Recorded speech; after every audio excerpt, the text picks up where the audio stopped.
Salut à tous et bienvenue sur #protestant 2.0. Je suis heureuse de vous retrouver en ce mercredi le 16 juin à Mittesheim pour cette journée sous le soleil de notre Seigneur qui tape déjà un peu.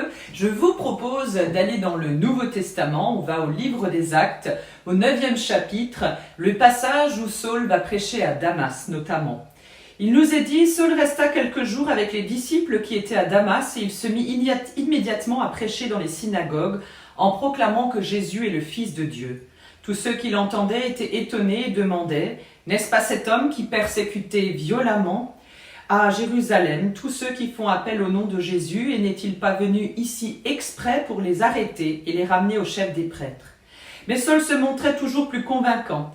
Les Juifs qui vivaient à Damas ne savaient plus que lui répondre quand il leur démontrait que Jésus est le Messie.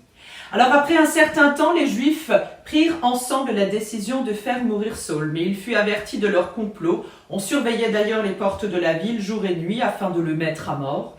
Alors les disciples de Saul l'emmenèrent de nuit pour le faire passer de l'autre côté du mur de la ville, en le descendant dans une corbeille. Arrivé à Jérusalem, Saul essaya de se joindre aux disciples, mais tous en avaient peur, car il ne croyait d'ailleurs pas qu'il fût vraiment un disciple. Et Barnabas le prit alors avec lui et le conduisit auprès des apôtres. Il leur raconta comment Saul avait vu le Seigneur en cours de route et comment le Seigneur lui avait parlé. Il leur dit aussi avec quelle assurance Saul avait prêché au nom de Jésus à Damas. Et à partir de ce moment-là, Saul se tint avec eux. Il allait et venait dans Jérusalem et prêchait avec assurance au nom du Seigneur. Il s'adressait aussi aux Juifs de langue grecque et il discutait avec eux, mais ceux-ci cherchaient à le faire mourir. Et quand les frères l'apprirent, ils conduisirent Saul à Césarée, d'où ils le firent partir pour Tars. L'Église alors était en paix dans toute la Judée, la Galilée et la Samarie. Elle se fortifiait et vivait dans la soumission au Seigneur. Elle s'accroissait grâce à l'aide du Saint-Esprit.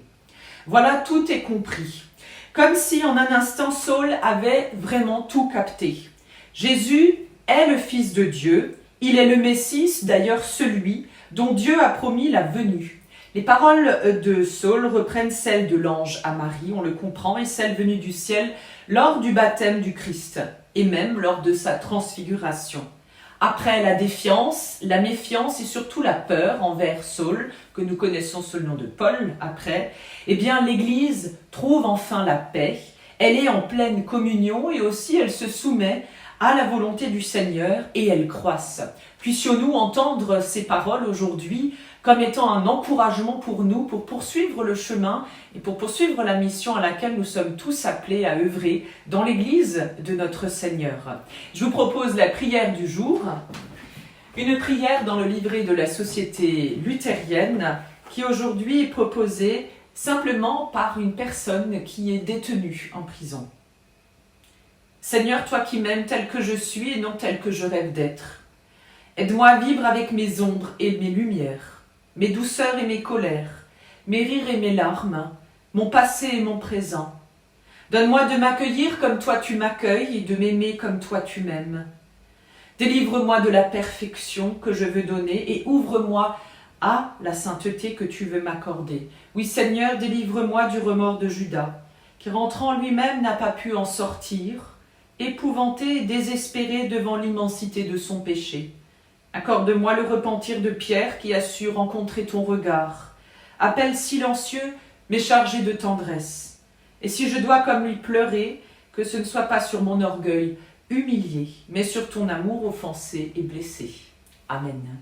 Je vous souhaite une belle suite de journées dans la fraîcheur que nous donne le Seigneur et je vous donne rendez-vous demain matin pour la prière du petit-déj. On se donne rendez-vous ce dimanche avec un temps de célébration. Nous nous retrouverons pour le Seigneur. Ce sera à Mertzwiller et ce sera en vidéo pour vous tous sur YouTube et Facebook. Portez-vous bien et à plus.